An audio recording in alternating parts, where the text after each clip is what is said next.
ሰላም ሰላም ውድና የተከበራችሁ የፈገግታ ዩቲዩብ ቻናል ቤተሰቦች እንዴት ናችሁ? ሰላም ናችሁ? አለሁ እግዚአብሔር ይመስገን ደህና ነኝ። እኔ እንዴት ናችሁ እናንተ? ጤንነት ቆይታ ክራሞት እንዴት ይዟችኋል? ከኔ ጋር እግዚአብሔር ይመስገን ሁሉ ሰላም፣ እናንተ ጋርም ተስፋ አለን ሁሉ ሰላም እንደሚሆን። ዛሬም እንደተለመደው ጥያቄያችንን ይዘን መተናል። ጥያቄውን ለመመለስ ዝግጁ ናችሁ? እነሆ ጥያቄ ቁጥር 1 ጥያቄ ቁጥር 1 ላይ መተናል። ኢየሱስ ክርስቶስ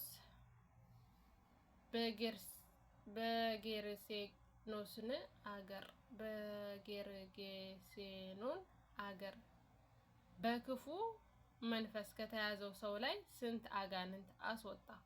ሀ ሌጊዮንን፣ ለ 12፣ ሐመሩሃ 7፣ መ 2።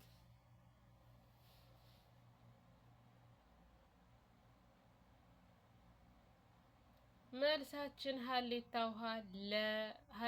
ውሃ ሌጊዮን የሚለው ይሆናል። በማርቆስ ወንጌል ምዕራፍ 5 ከቁጥር 9 ላይ እንደተጠቀሰው ኢየሱስ በክፉ መንፈስ የተያዘውን ሰው ስሙን ጠየቀው። በጠየቀውም ጊዜ እርሱም ብዙዎች ነንና ስሜ ሌጊዮን ይባላል ብሎ መለሰለት። በሮማውያንም ወታደራዊ አገላለጽ ሌጊዮን ማለት በሺዎች የሚቆጠሩ ሊያመለክት ይችላል። ኢየሱስ አጋንንቱን ወደ እሪያዎች ወይም ወደ አሳማዎች መንጋ እንዲገቡ በማድረግ በክፉ መናፍስት ላይ ያለውን የበላይ ስልጣኑን አሳይቷል ይለናል።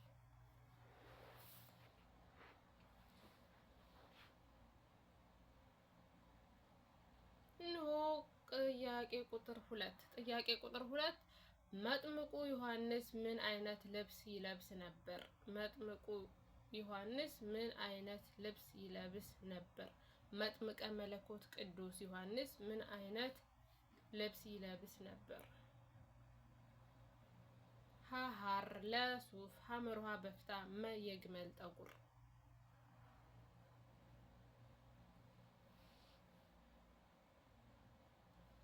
እነሆ መልሳችን መ የግመል ጠጉር ነው። የግመል ጠጉር ብላችሁ ከመለሳችሁ ትክክል ናችሁ። በማቴዎስ ወንጌል ምዕራፍ 3 ከቁጥር 4 ላይ እንደተገለጸው ዮሐንስ በወገቡ ላይ የቆዳ ቀበቶ የታጠቀና የግመል ጠጉር ልብስ የለበሰ ነበር። በምድረ በዳም በቀላል አኗኗር ይኖር ነበር።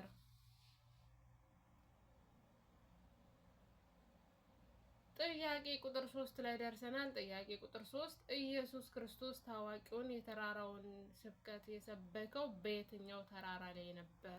ሀ ጽዮን ተራራ ላይ፣ ለ ሲና ተራራ ላይ፣ ሐመሩሃ ደብረ ዘይት ተራራ ላይ፣ መ ስሙ ባልተጠቀሰ ተራራ ላይ።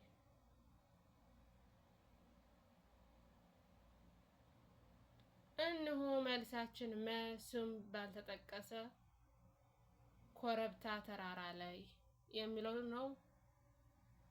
መብላችሁ ከመለሳችሁ ትክክል ናችሁ።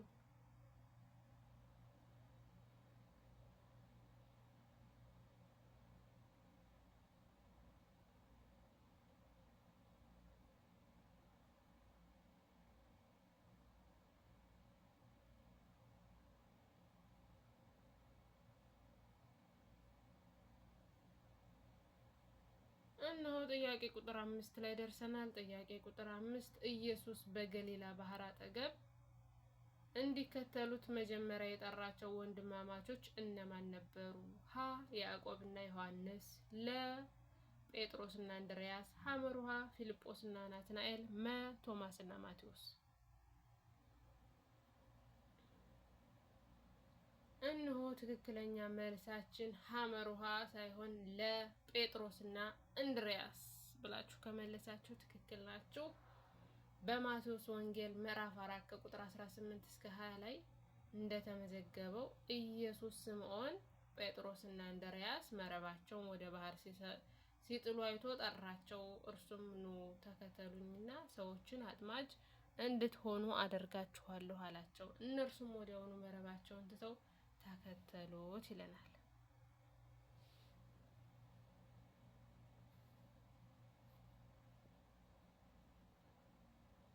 ኢየሱስ ክርስቶስ በያዕቆብ የውሃ ጉድጓድ አጠገብ የሕይወት ውሃ እንደሚሰጣት ቃል የገባላት ለማን ነበር? ሀ ማርያም መግደላዊት፣ ለ ሳምራዊቷ ሴት፣ ሐመሩሃ ማርታ፣ መ ማርያም። እነሆ ትክክለኛ መልሳችን ለ።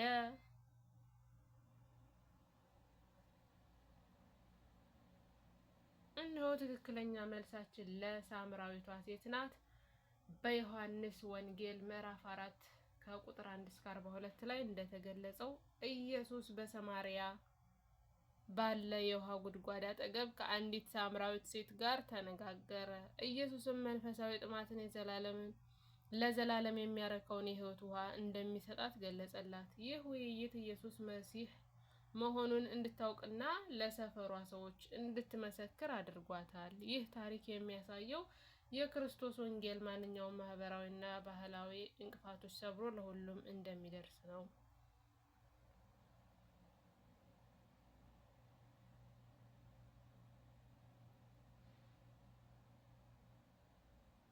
እነሆ ቀጣይ ጥያቄ ላይ ደርሰናል። ቀጣይ ጥያቄ ኢየሱስ ዳግመኛ ስለመወለድ አስፈላጊነት ለማን ነው ያስተማረው? ኢየሱስ ክርስቶስ ዳግመኛ ስለመወለድ አስፈላጊነት ለማን ነው ያስተማረው? ሀ ለካህኑ ቀያፋ፣ ለ ለኒቆዲሞስ፣ ሐመሩሃ ለጲላጦስ፣ መ ለቀራጩ ማቴዎስ።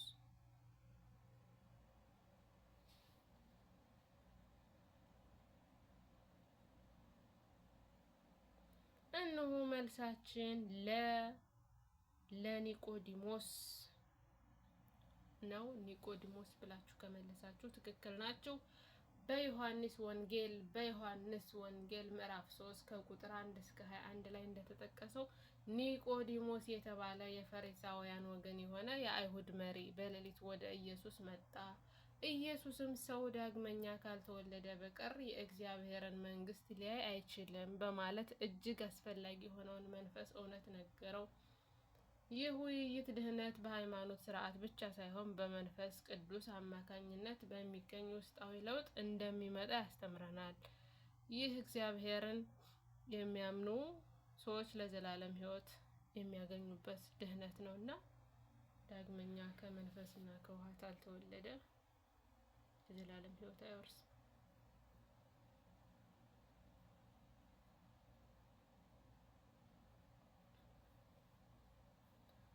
ጥያቄ ቁጥር 7 ላይ ደርሰናል። ጥያቄ ቁጥር 7 ኢየሱስ በቃና ዘገሊላ በነበረው የሰርግ ቤት ያደረገው የመጀመሪያው ተአምር ምን ነበር? ሀ እውር ማብራት፣ ለ ውሃን ወደ ወይን መለወጥ፣ ሐመሩሃ 5 እንጀራና 2 ዓሣ ማብዛት፣ መ በባህር ላይ መራመድ።